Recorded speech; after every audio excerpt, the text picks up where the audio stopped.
All right, let's bring in Renato now to get his take on all of this. And looking at your legal expertise now, Renato, Judge Cannon, in her order today having to do with the date of this case, seemed to suggest that the special counsel was a little bit hasty with its requested timeline. I want to read to you what she said. She said the government's proposed schedule is atypically accelerated and inconsistent with ensuring a fair trial. And while the government has taken steps to organize and filter the extensive discovery, no one disagrees that defendants need adequate time to review and evaluate it on their own accord. We talked about this with Ryan Riley earlier. You have expertise in courtrooms like these. Do you expect that the trial date will ultimately slide from the date that she selected? Absolutely. You know, you mentioned up top, I'm a columnist for Politico. I wrote a column in early June saying that this case is not going to be tried before the election.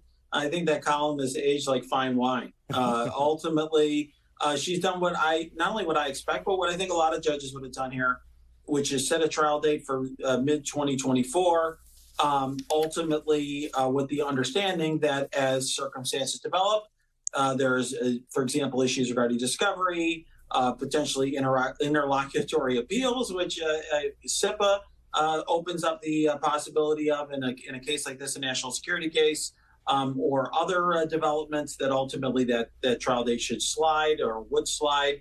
And I fully expect Trump's team to do everything possible to continue to try to delay this. So I'm fascinated at the effort that must go into this on behalf of Trump's legal team, because now they've got to gear up for at least 2 trials in 3 months. There's also the pending possibility of maybe 2 more indictments.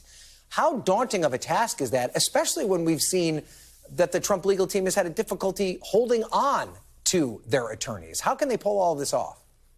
That's a really smart question, because I think what people are missing, because they're too focused on one indictment or another, one trial or another, they're not focused enough on the multiplicative effect of being on trial one after another, facing not just a war on one front, but facing war on multiple fronts at the same time. You actually have a situation where, you know, for example, Fani Willis can be focused on getting charges in her case and focus like a laser on that, whereas Trump's team has to be focused on, when they make a statement, how will that play in these other 3 courtrooms? And so I think that it just makes it very challenging. I've been in a situation since I've left the government where I've had a client who is facing war on multiple fronts, and it's happened to many others who've all had bad ends. R. Kelly, Michael Avenatti, Harvey Weinstein, lots of people who are facing a trial in multiple jurisdictions. It ends up not turning out so well for them.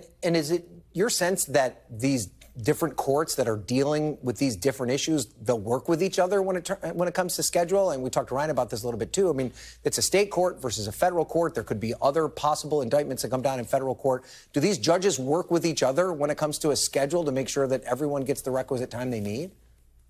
Well, they don't work with each other. However, the defendant has a right to be able to prepare for trial, and the defendant has to be personally present at the trial or have that right. In other words, a judge couldn't say, I don't care that he's on, scheduled to be on trial in Manhattan. We're having a trial here in Florida at the same time, because that would basically mean that judge would have to try that case twice, because there's no way you can have a trial where the defendant has no ability to be present. So they're going to take each other's schedule into account, but they're not going to explicitly work together or in a collaborative fashion, which often can create more delay. One judge sets a deadline, then the other judge has to take that into account. It doesn't, fit with her calendar. It ultimately I think, gives more opportunity for the Trump team to play off one judge against the other. Often the defense will try to speed up certain cases and slow down others. Sometimes I feel when I ask you these questions that we're part of a novel that no one would read because they wouldn't believe the premise.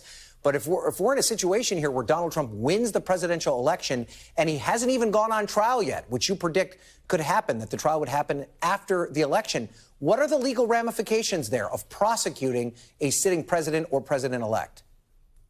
It is absolutely unprecedented. And I think it's fair to say that it is something that the people who wrote our Constitution, the men, I should say, since women were excluded at the time, who wrote our Constitution, didn't contemplate. I mean, no one contemplated for example, the state of New York or one of its constituent parts wanting to imprison the president of the United States, or the judiciary trying to impose a sentence on the executive branch. And I don't think any of this was ever contemplated. People use the term constitutional crisis all the time, but that truly would be one. And I don't think we have a good answer, and anyone can provide a good answer to that question. And this is not fantasy. This is a potential reality that we are not that far away from having to deal with if all the things play out as they might. Renato, thank you so much for your expertise. We appreciate it.